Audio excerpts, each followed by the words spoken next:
Dracula Untold. I thought about this movie, I'm thinking, oh, prequels. I mean, they're making lots of prequels now. But the concept is interesting. How did Dracula become Dracula? Something not really resolved in the original novel. And this movie, I thought it was going to be bad. I mean, I expected it to be a bad, but I saw it because, what the heck, kick-ass action movie. It ended up being better than I thought. Alright, for the plot. People said it was too predictable. And, yeah, in a way it is, but if you go by that logic, Rise of the Planet of the Apes is predictable. Because you think, oh, the apes are going to take over the world. I mean, it's predictable.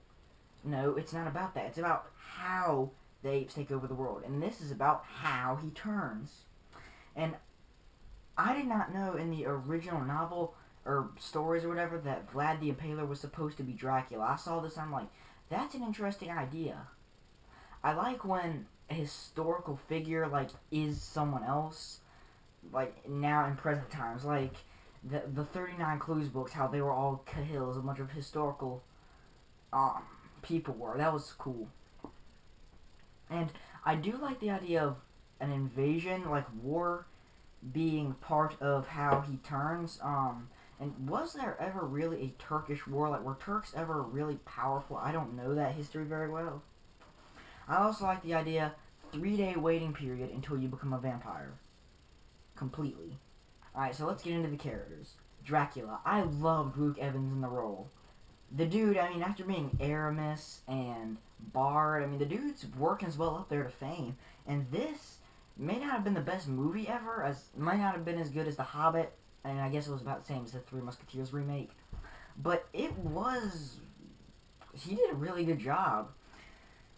He was serious when he needed to be. He was scary as the vampire, and he was really convincing as the guy. He's like, I don't want to do wrong. I have a conscience. I just really do not want anything to happen to my people, especially my family. And I really like the scene where he has to give his son to the Turks, and he just is, you can see on his face, he's just like, I have to do this. Then I don't want to do this, then I'm not gonna do it. I'm gonna be badass. Okay, then there's the main villain, Mehmed.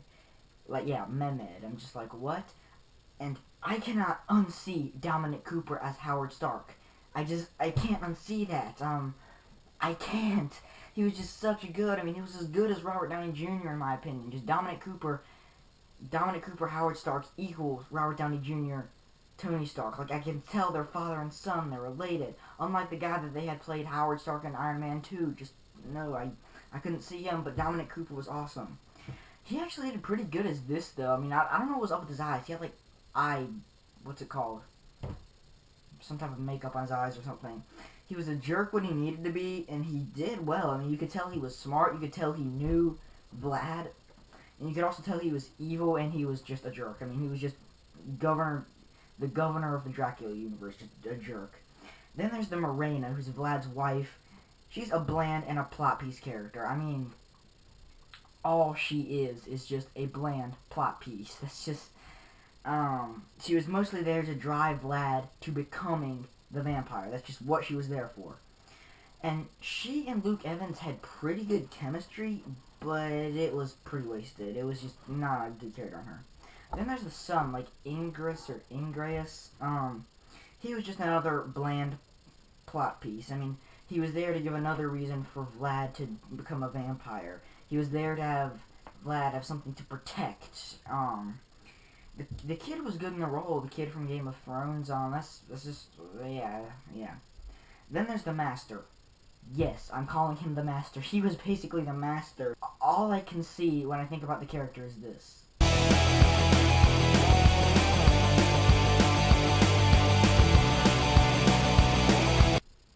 Yeah, he wasn't really in it that much, but he was important, though. He was important to the story. Charles Dance did a good job as the creepy vampire, and he was good in the role. I could see him as the creepy. Okay, then, yeah. So, all in all, it was much better than I thought. It had some good characters, but it was weak. It was weak in certain characters and on certain plot points. The visual effects were really good though. Like when he's running, burst into bats. I mean, that was just awesome. All in all, I'd give it a 7 out of 10.